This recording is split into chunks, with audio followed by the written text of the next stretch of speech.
en esta y en la que sigue, con el título Un mundo en el abismo. Un mundo en el abismo. Un mundo que está a punto de naufragar. No cabe duda que en estos últimos días hemos visto acontecimientos que han sacudido a las naciones. Acabo de grabar un reportaje especial, los invito a que lo vean en nuestras páginas, redes sociales, titulado Afganistán, donde comparto por cerca de media hora, 35 minutos, lo que está sucediendo en Afganistán, pero más importante que eso, las repercusiones globales que se vienen como consecuencia de lo que acaba de suceder. Y ustedes pues ponen los medios masivos de comunicación, CNN, Fox News, NBC, etcétera, etcétera, y todos los periódicos y los medios de comunicación seculares o del mundo nos presentan una perspectiva geopolítica, económica, histórica, pero no bíblica. Y cuando nosotros nos damos cuenta que estos acontecimientos se están desarrollando, corroborando, confirmando que verdaderamente la Biblia es ahorita la luz del mundo, siempre lo ha sido, pero mientras más oscuro esté el mundo, más oportunidad tenemos nosotros de alumbrar. Cuando un grupo de terroristas o grupo terrorista llamado los talibanes, la palabra talibán significa estudiante, porque son estudiantes del Islam y de la ley Sharia. Cuando comenzamos a recibir correos, están llegando ahorita, ¿verdad?, los aviones tratando de sacar, y las imágenes que vimos, cómo la gente se caía de las alas de los aviones cuando estaban tratando de sacar gente de Kabul, que es la capital de Afganistán. Nos llegaron más de 60, 70 correos, llamadas de teléfono. Yo no pude esa tarde colgar, le decía a mi esposa, una tras otra, de Brasil, de Argentina, de España, de Inglaterra, de hispanos desde luego, preguntándonos, ¿qué piensa usted acerca de lo que está pasando? Todo el mundo estaba alborotado, pero nadie sabía bíblicamente lo que estaba sucediendo. Me puse a orar e inmediatamente comencé a tratar de recopilar la información que yo podía reunir para dar una conferencia al otro día, un reportaje especial para que pudiéramos los cristianos principalmente darnos cuenta que los Estados Unidos de Norteamérica no aparecen en la Biblia, y lo venimos diciendo desde hace muchos años. Los Estados Unidos de Norteamérica, que tuvieron la supremacía política, militar y económica desde 1945 y que por más de 70 años jugaron el papel de policía, porque durante muchos años Estados Unidos estuvieron disque vigilando que no hubiera dictaduras o ayudar a las naciones que eran ocupadas por dictadores, luchar contra el terrorismo, como se inició desde el ataque a las Torres Gemelas. El presidente George Bush lanzó un ataque contra 3 naciones que fueron Irán, Irak y Afganistán, porque Afganistán había sido el nido o la cueva de un grupo llamado Al-Qaeda, donde posteriormente capturaron ahí en Islamabad al famoso líder Osama Bin Laden. Y esta guerra contra el terrorismo, ¿verdad?, fue llevada durante los últimos 20 años, y finalmente nos damos cuenta que con la nueva administración actualmente del presidente Joe Biden, los errores tan grandes que han cometido ha hecho que ahora, con la actuación que Estados Unidos tuvo, le llaman ahora un tigre de papel. Estados Unidos ya no es la nación que era Ahora China ya sabe que puede invadir Taiwán. Ahora Irán ya sabe que pueden continuar con las centrifugadoras produciendo el uranio 35 para fabricar la bomba atómica. Ahora Irán ya sabe que lo puede hacer. Ahora Corea del Norte ya sabe que no tiene ningún impedimento para someter a Corea del Sur. Y ahora Turquía también ya sabe, a través del presidente Erdogan, que pueden levantarse para la reconstrucción de Afganistán, y el presidente de Turquía se ha autonombrado el líder mundial del Islam. Lo más interesante de todo lo que está sucediendo ahorita en el mundo, que vamos a desarrollarlo brevemente, es que estas cuatro naciones, China nunca ha dejado de tener relaciones cordiales con los talibanes, nunca. Pero lo más interesante de esto, bíblicamente, porque es lo que nos interesa, y lo que solamente los cristianos lo sabemos, es que son las cuatro naciones que se mencionan en Ezequiel 38 y 39, en la próxima invasión contra Israel. Y ahora Israel, el patito feo, ha quedado por primera vez, desde 1948, que volvieron otra vez a revivir nacionalmente la nación de Israel, ya no tiene quien los defienda. Han quedado vulnerables. Y también los Estados Unidos de Norteamérica han quedado vulnerables.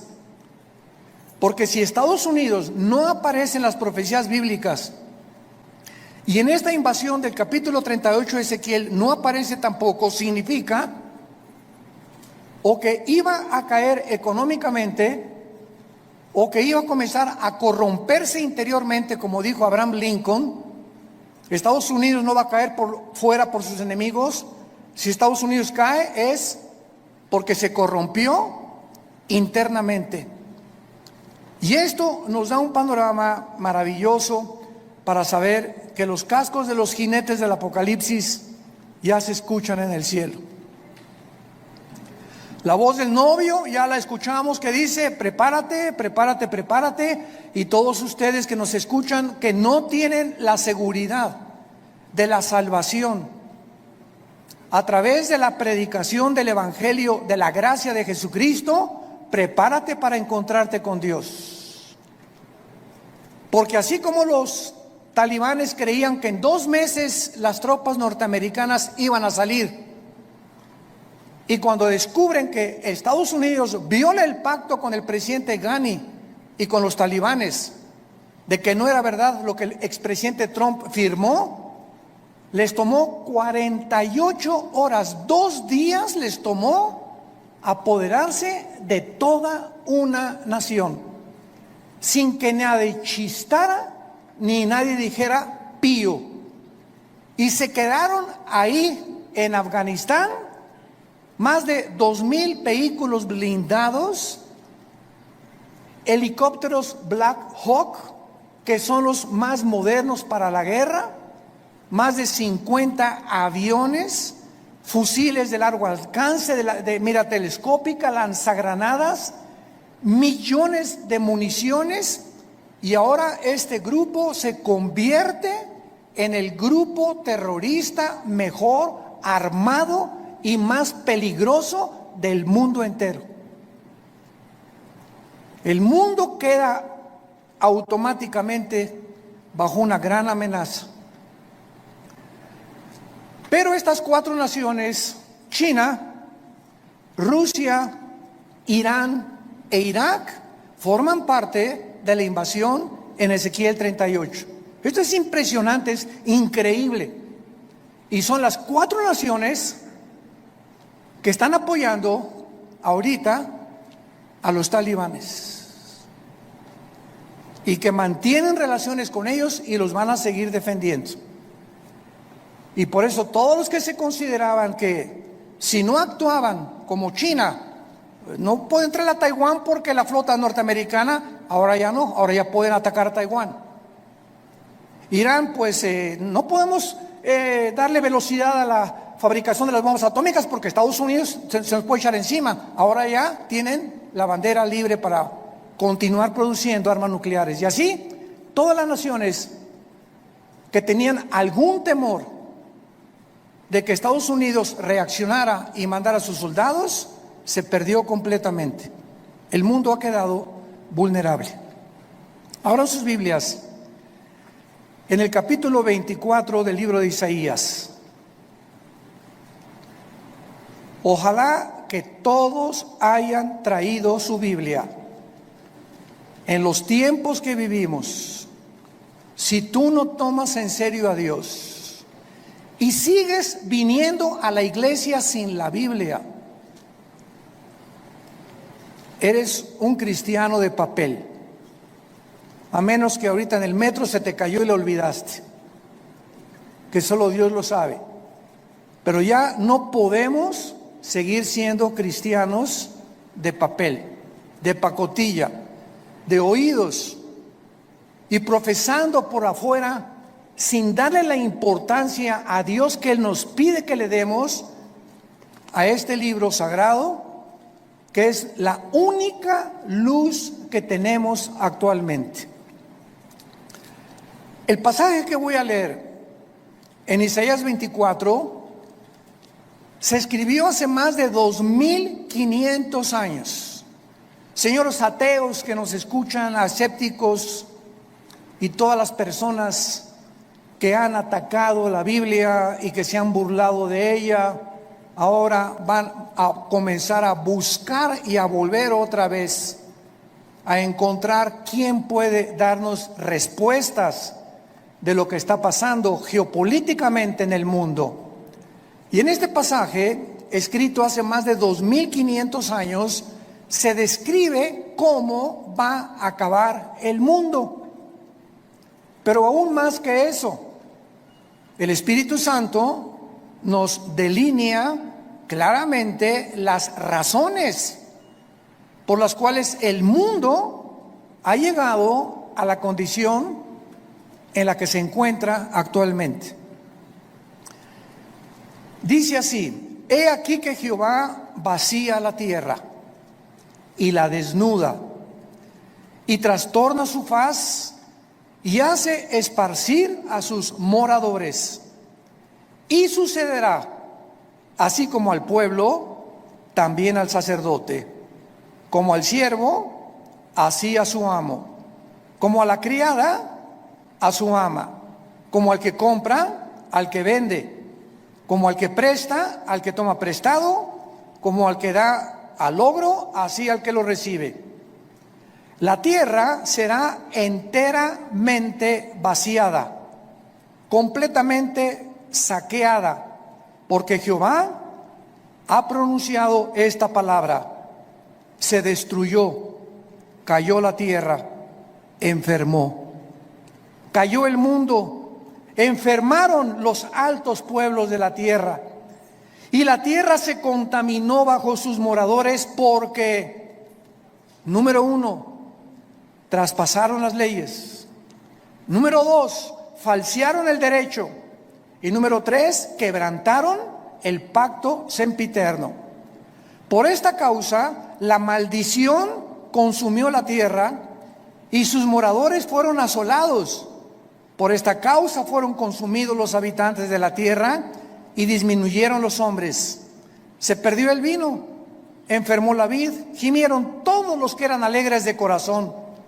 Cesó el regocijo de los panderos, se acabó el estruendo de los que se alegran, cesó la alegría del arpa. No beberán vino con cantar, la sidra les será amarga a los que la bebieren.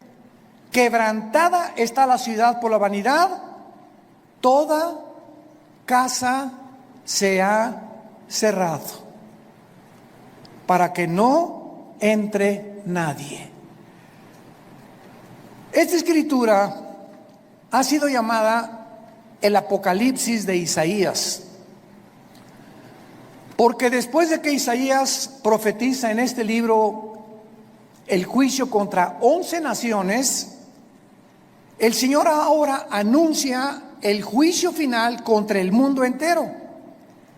Ya el Señor Jesucristo había anunciado, Mateo 24:21, porque habrá gran tribulación en el mundo como nunca jamás la ha habido antes.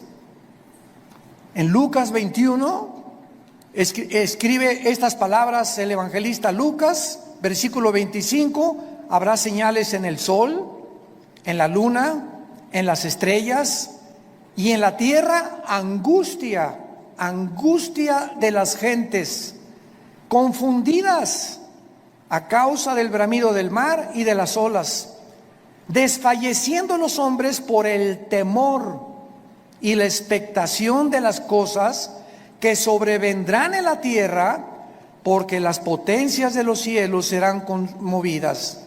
Versículo 34: miren también por ustedes mismos, que vuestros corazones no se carguen de glotonería, embriaguez y de los afanes de la vida, y venga de repente sobre vosotros aquel día, porque como un lazo vendrá sobre todos los que habitan sobre la faz de toda la tierra.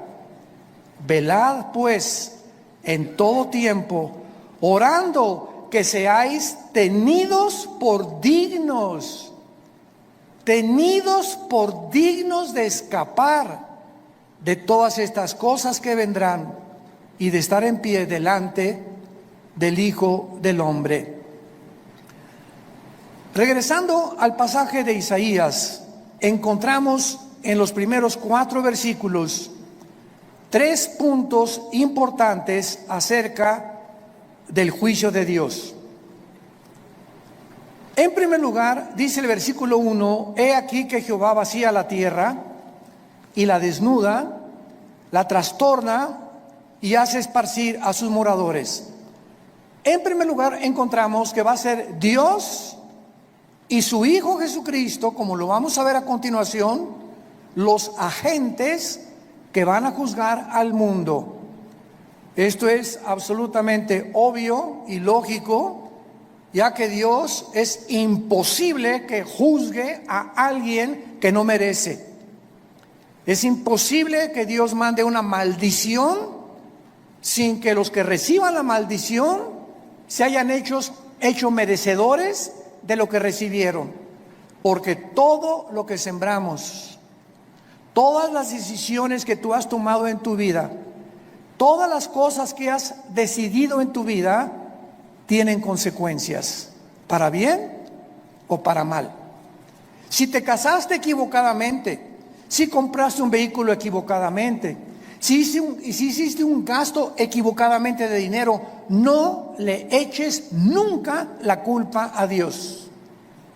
Somos personas, individuos responsables moralmente de nuestras acciones.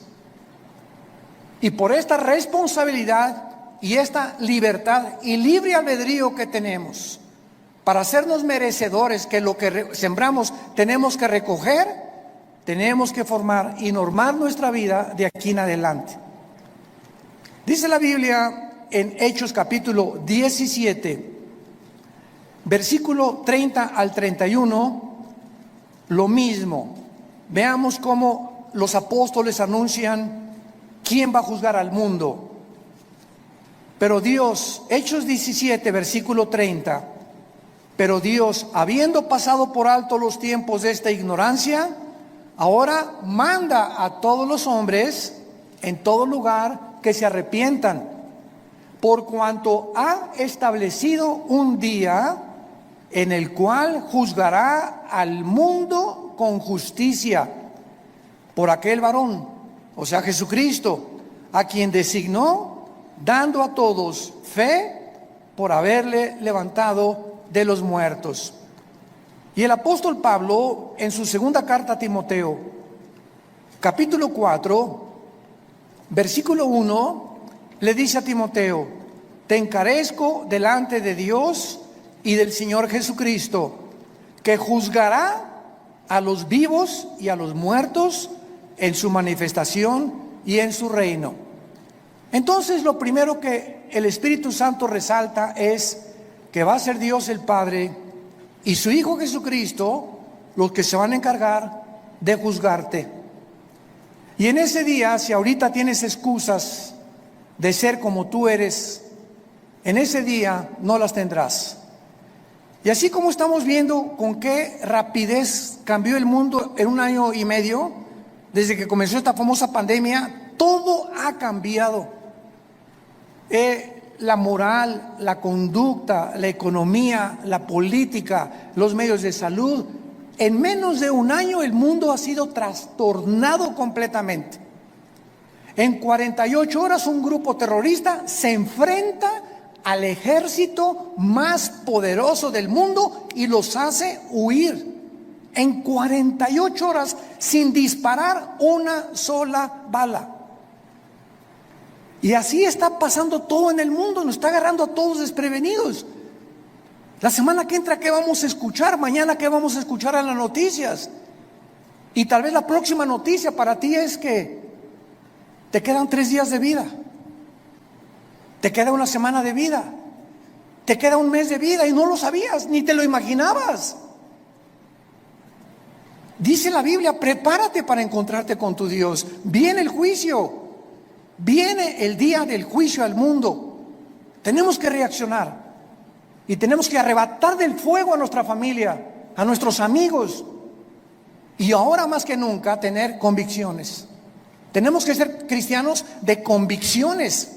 Si tú no tienes convicciones de la santidad y de la forma que debes de vivir, el mundo te va a jalar. Porque la presión, como el imán, es más fuerte lo que te jala que lo que te sostiene.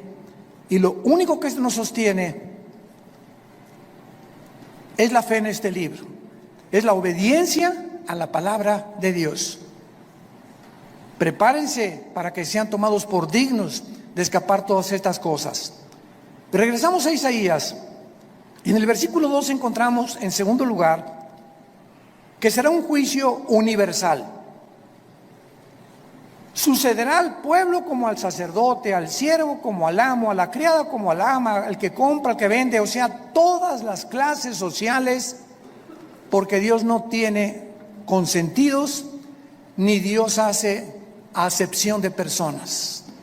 Dios juzga a indígenas, a ricos, a reyes, a políticos, a educados, a no educados. Dios juzgará a todos los seres humanos salvajes, mayas, tlaxcaltecas, egipcios, babilonios, etcétera, etcétera. Dios juzgará a todos los seres humanos que descendemos desde Adán hasta nuestros días. Dice en Apocalipsis capítulo 20, ¿cómo será este juicio? Porque el juicio que estamos hablando no es el juicio a los cristianos. Cuando estamos hablando que Dios juzgará al mundo con justicia, estamos hablando a todos los que le rechazaron. Todo lo que estamos hablando ahorita, y lo vamos a ver a continuación, por qué Dios los va a juzgar, es el juicio que se llama en Apocalipsis capítulo 20, del 11 al 15, el juicio del gran trono blanco. Porque todos nosotros que hemos recibido a Jesucristo, ya hemos sido juzgados en la cruz. Gloria a Dios, aleluya. Ese hombre llamado Jesús de Nazaret, que murió y abrió sus brazos en esa cruz, llevó tu culpa, tu culpa, tu culpa y mi culpa. Y lo que tú y yo merecíamos pagar ahora en el día del juicio con el infierno y el lago de fuego, Él en la cruz lo llevó en su cuerpo de carne. El que no conoció pecado, por nosotros se hizo pecado, para que nosotros, pecadores, inmundos, cochinos, sucios, fuésemos hechos la justicia de Dios en Él. Y Dios muestra su amor para con nosotros en que, siendo pecadores y en la condición en la que yo me encontraba hace 46 años que yo recibí a Cristo, y en la condición en la que tú te encontrabas, así de cochinos y de sucios, sin ninguna esperanza, Dios me dice que me amaba y que me aceptaba si aceptaba yo el sacrificio de su Hijo en la cruz, y que desde ese momento borraba todos mis pecados del pasado, pero como si jamás los hubiera yo cometido. Esto se llama gracia, porque no lo merecíamos. ¿Qué es la gracia? Un favor que no merecemos.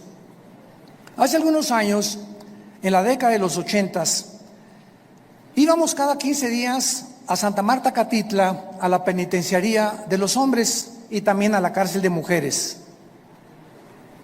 En aquel tiempo estaba de jefe de la policía el general Arturo Durazo.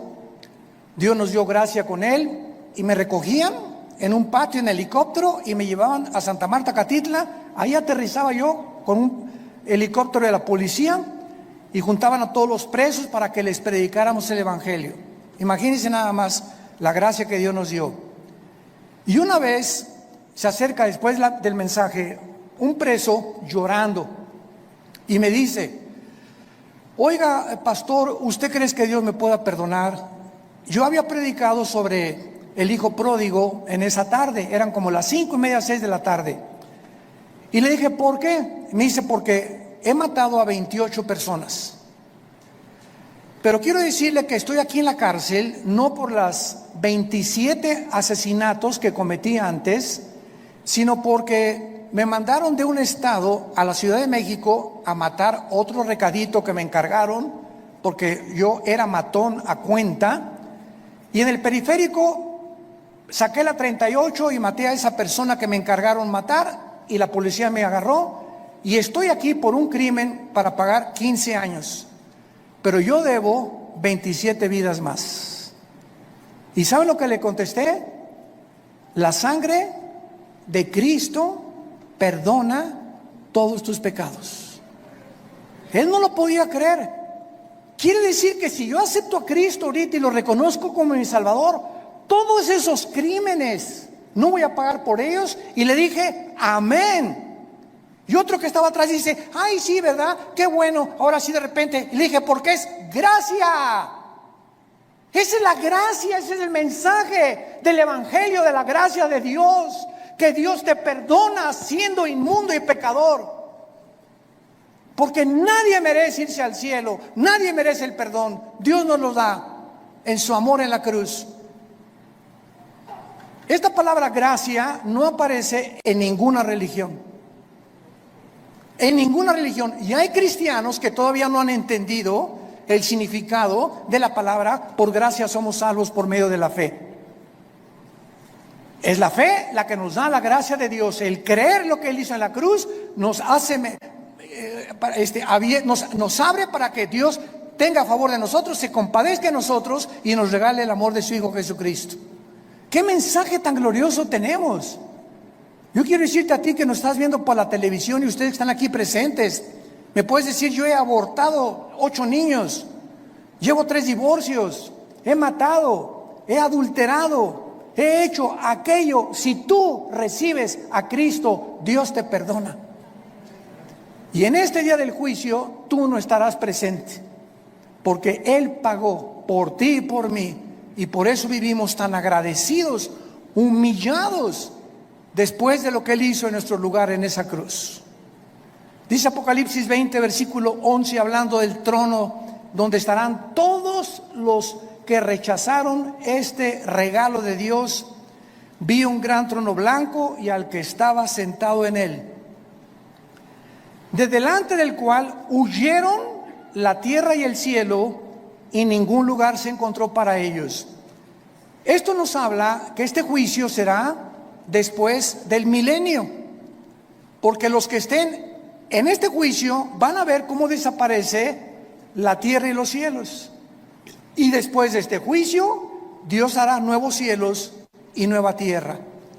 Entonces, este juicio será hasta después de los 1000 años o del reino mesiánico que Jesucristo le prometió a los profetas. Y dice el versículo 12 que Juan el apóstol que escribe esto, vi a los muertos, grandes y pequeños, de pie, y los libros fueron abiertos. Y otro libro fue abierto, el cual es el libro de la vida. Y fueron juzgados los muertos por las cosas que estaban escritas en los libros según sus obras. Vemos que Juan nos dice que cuando Dios abrió los libros, todos los seres humanos que estaban enfrente del trono de Dios estaban parados. No había nadie de rodillas, todos de pie. ¿Por qué? Porque en ese momento se acabó la misericordia. En ese momento ya no hay gracia. En ese momento ya no hay favor, ya no hay nada más que dictar la sentencia. La gracia, el favor, la misericordia están hoy que tú me escuchas delante de ti a través del mensaje del Evangelio de la gracia de Jesucristo. Pero si después de esta vida tú rechazas lo que te está Dios ofreciendo en este momento, se acabó, porque eres responsable. Somos sometidos a la ley de la responsabilidad individual, y cuando tú te mueras, te morirás en tus pecados, porque tú así lo decidiste. Como dijo un predicador hace algún tiempo, Dios no manda a nadie al infierno. Dios no manda a nadie al infierno, ellos se van solitos. Dios dio a su Hijo en la cruz, y si tú te condenas es porque tú escogiste pasar la eternidad lejos de Dios, porque en esta vida rechazaste a Dios y no lo quisiste, menos te gustará seguir con Él después de muerto. Los libros van a ser abiertos, todos tus pensamientos, todas tus palabras y todas tus acciones serán traídas delante de ti como en una película. Y observamos que Dios te va a juzgar por las obras. Qué irónico, ¿verdad? La salvación es por gracia sin las obras, pero el juicio será por las obras, por lo que tú hiciste. Y ahora, por lo que nosotros hicimos, Dios nos perdona, pero el día del juicio no lo vas a soportar. Y en tercer lugar, regresamos a Isaías 24, dice el versículo 3 y 4, que este juicio devastará completamente el mundo. La tierra será vaciada, versículo 3, Isaías 24, completamente saqueada. Jehová ha pronunciado esta palabra: la tierra se destruyó, enfermó, cayó el mundo, blasfemaron los altos pueblos de la tierra, y la tierra se contaminó bajo sus moradores, porque traspasaron las leyes, falsearon el derecho y quebrantaron el pacto sempiterno. Estas características del versículo 4 ya las podemos ver. ¿En qué planeta estamos tú y yo viviendo? En un planeta donde el aire ya está contaminado. Las frutas, las cosechas, la agricultura, los campos están contaminados. El mar inmensamente contaminado. La comida contaminada. Todo a nuestro alrededor es un mundo contaminado. Y lo más interesante que vamos a descubrir a continuación es que ahorita las naciones, el efecto global y el clima, están luchando las naciones por mejorar el clima, sin que los líderes de las naciones se den cuenta, porque hay un velo en sus mentes que no pueden entender la realidad de lo que nos rodea. Creen que se debe pues a los hidrocarburos y esto y el otro, que tienen algo que ver, pero de acuerdo a la Biblia, la contaminación del planeta está asociada con nuestros pecados. Mientras más inmoralidad hay en el mundo y mientras más maldad hay en el mundo, la tierra sufre igualmente que nosotros. Y esto lo podemos ver claramente para confirmarlo cuando Dios creó el paraíso o el huerto del Edén, donde todo era perfecto. ¿Se acuerdan? Los leones no mordían, las rosas no tenían espinas, los reptiles no tenían veneno, no había tormentas, no había tsunamis, no había terremotos. Adán y Eva vivían en un mundo perfecto. Y cuando Adán y Eva pecan, qué interesante, toda la ecología del mundo cambia inmediatamente. En el momento que la primer pareja peca, se cambia la genética de los animales y se vuelven feroces. Se cambian las condiciones del mundo y comienza a llover. Se cambia la condición de las plantas y comienzan a sacar espinas. Toda la genética y la ecología del mundo cambia cuando el ser humano pecó. ¿Por qué? Porque desde Génesis 2, Dios le dijo a Adán y Eva: pongo debajo de ustedes para que se enseñoreen, para que sean los administradores de toda la creación. Pero si ustedes se apartan de mis leyes, la creación se volverá su enemigo. Y esto la gente que no tiene al Espíritu Santo no lo entiende.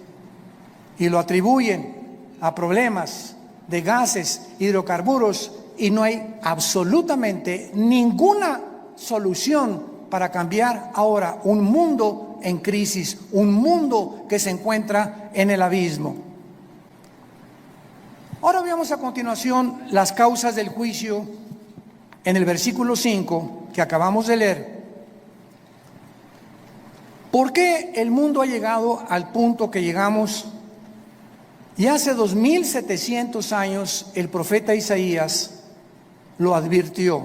Número 1, la tierra se contaminó bajo sus moradores porque, en primer lugar, falsearon las leyes o falsearon el derecho. Esta palabra es Torah en el hebreo, si te interesa ponerlo, cuando dice falsearon las leyes, falsearon los mandamientos de Dios.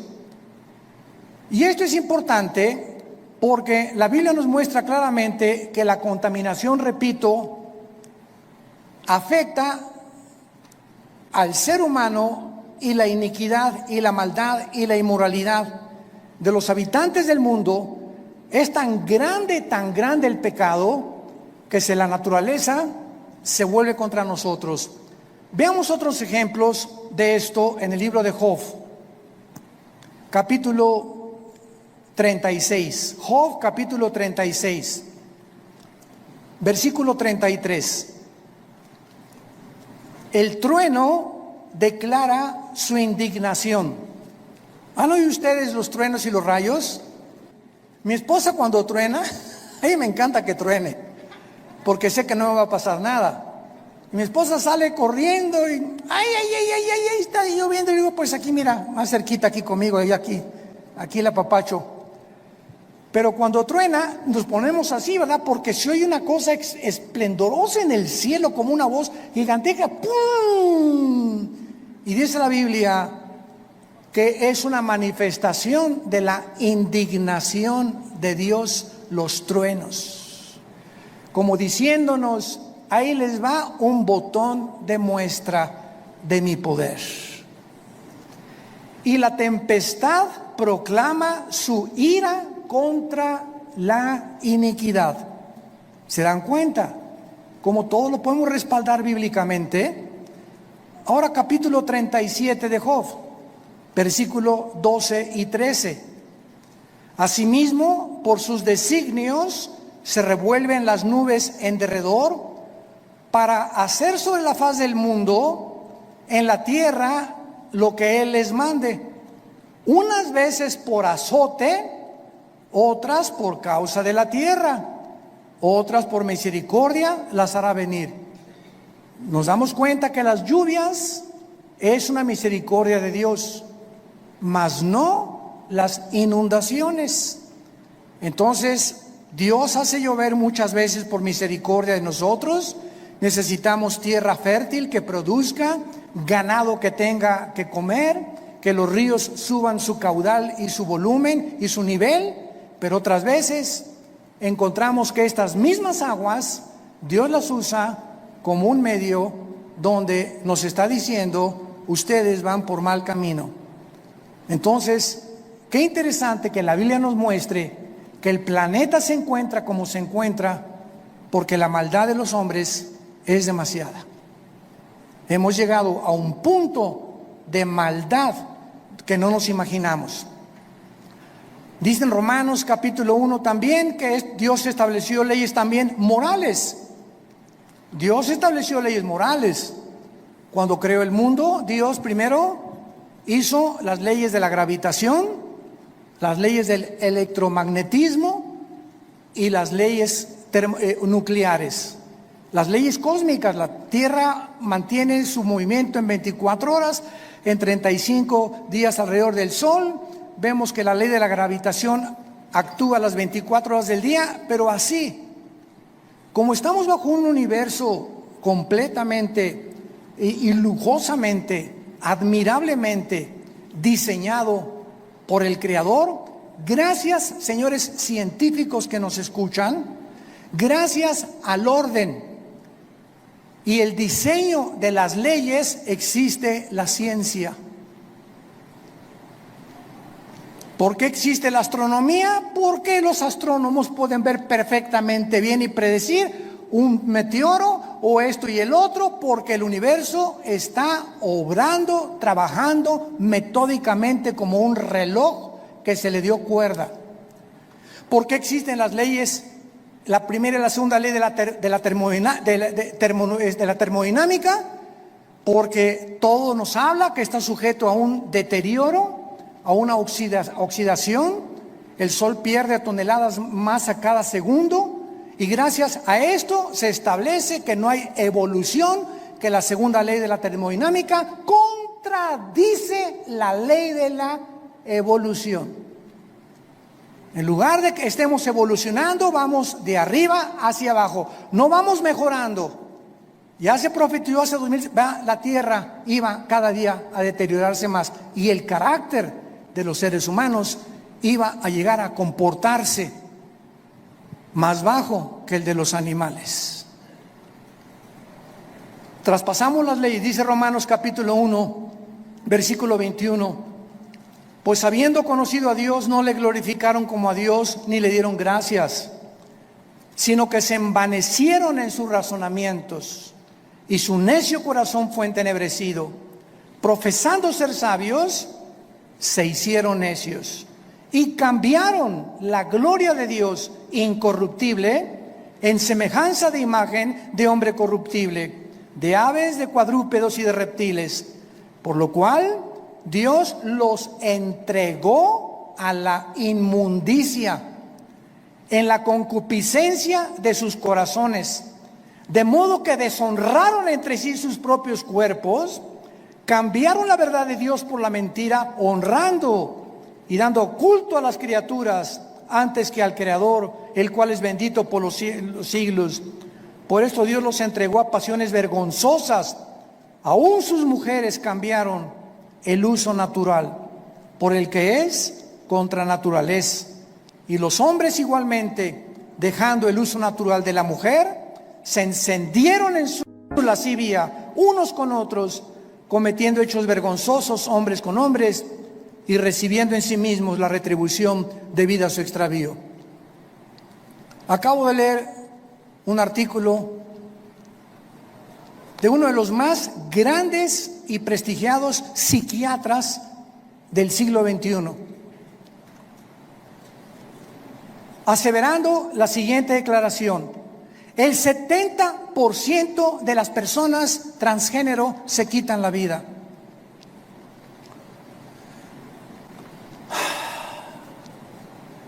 El 70% de las personas que intentaron cambiar la naturaleza con la cual nacimos, le dijeron a Dios: te equivocaste, yo no soy hombre, soy mujer, no soy mujer, soy hombre, finalmente, cuando hacen la operación y la cirugía para cambiarse el sexo,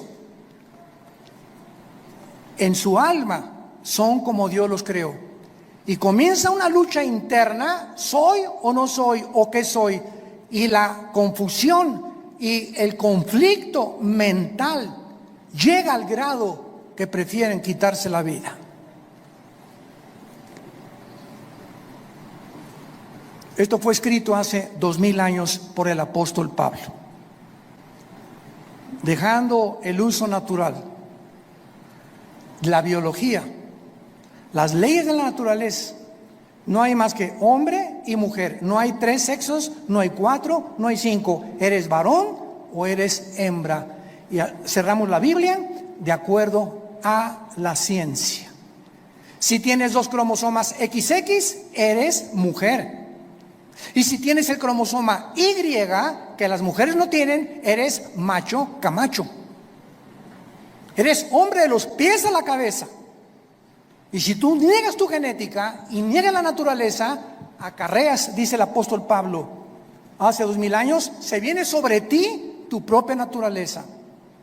Y nunca podrás vivir en paz, porque has traspasado las leyes de Dios. En segundo lugar, dice, falsearon el derecho.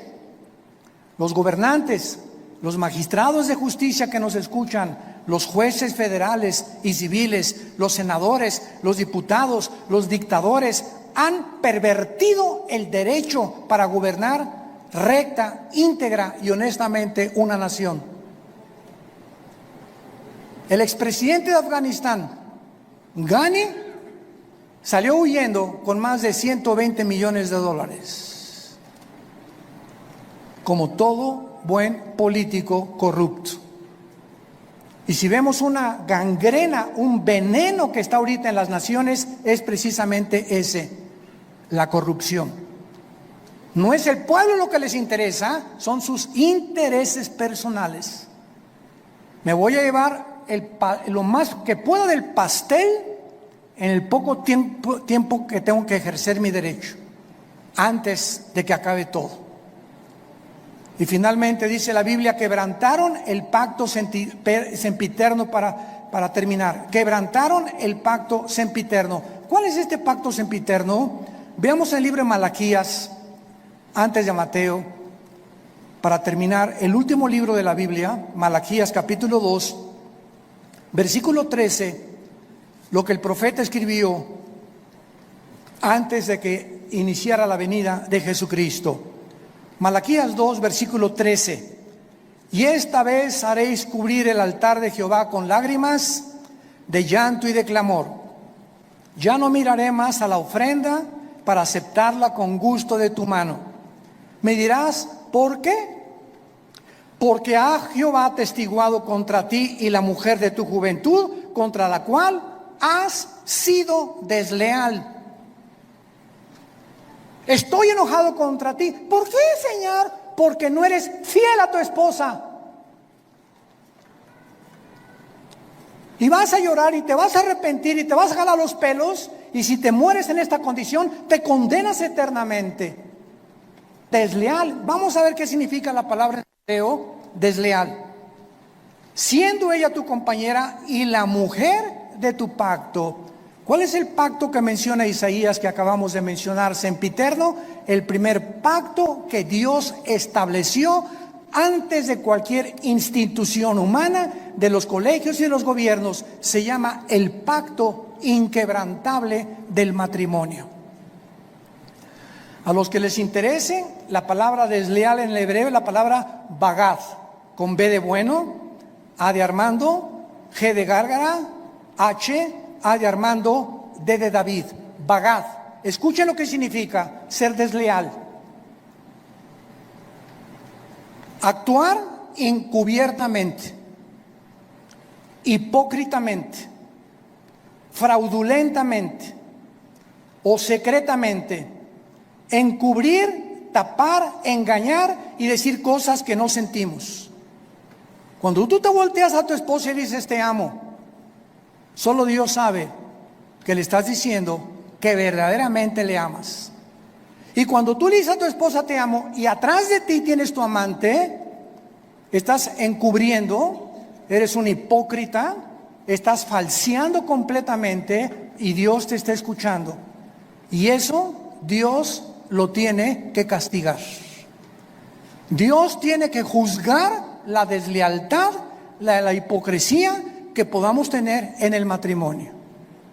Por eso tenemos estos seminarios cada año con 300, 250 parejas, para que en esos 3 días regresemos a la Biblia, nos arrepintamos, hay una renovación de votos el último día junto a la playa, una cena de gala, y ahí podemos descubrir que, Dios mío, es que yo sentí que ya no la amaba, pero viene el Espíritu Santo y nos da algo sobrenatural que ya habíamos perdido, porque le estamos diciendo a Dios: yo quiero mantener y llegar hasta el fin con mi gordita y con mi gordito, porque de otra manera me estoy engañando. No puedo irme con un amante ni creer que hay una mujer que me satisfaga, que la mujer y la madre que tú me diste para mis hijos. El mundo está enfermo, tenemos que reaccionar, y en esta tarde les pido a todos ustedes que se arrepientan de sus pecados. Si hay alguna área en la que el Espíritu Santo te ha hablado, arrepiéntete hoy, porque por esta puerta no entraste en esta mañana por coincidencia. Dios te ama, Dios te ama, Dios te ama, y Él no quiere que salgas por esta puerta como entraste esta mañana. Tú no sabes si ahorita te atropella un coche, no sabes si te da un ataque al corazón, no sabes si te da una embolia cerebral mañana, o si pasado mañana el doctor te dice: las placas no mienten, don Pancho, usted tiene cáncer y tiene 3 meses para vivir. Dios quiere que tú vengas a la cruz a perdonar tus pecados y a que arregles tus cuentas de una vez por todas con su Hijo Jesucristo. Oremos. Te damos gracias, Señor, por tu palabra, porque de tal manera nos amas que nos has dado a tu Hijo Jesucristo, para que cualquiera, sin acepción de personas, que crea en Él, no se pierda, mas tenga la vida eterna. Mas Dios muestra su amor para con nosotros en que, siendo aún pecadores, Cristo murió por nosotros. Mas Él herido fue por nuestras rebeliones, molido por nuestros pecados. El castigo de nuestra paz fue sobre Él, y por sus llagas hemos sido nosotros curados. Él, que no conoció pecado, por nosotros se hizo pecado, para que nosotros fuésemos hechos la justicia de Dios en Él. ¿Qué tengo que hacer?, me preguntarás en esta mañana, para arreglar mis cuentas para siempre con Dios. La Biblia dice: arrepiéntete. ¿Qué significa arrepentirse? Reconocer que has pecado contra Dios y que no puedes seguir viviendo igual. En segundo lugar, que no tienes el poder para cambiar, porque solo Dios te lo puede dar mediante la fe en su Hijo. En segundo lugar, creer que Cristo en la cruz pagó con su sangre por tus pecados. Y en tercer lugar, que a los 3 días resucitó de los muertos para traer una esperanza eterna, inmarcesible, que nos está aguardando en el cielo el día que nosotros resucitemos. Dile pues: Señor, te pido perdón por mi vida, lávame con tu sangre preciosa. Te recibo, Jesucristo, en mi corazón como mi Señor y mi Salvador, y te doy las gracias por tan grande amor, grande amor, grande amor, grande amor, grande amor, grande amor, grande amor.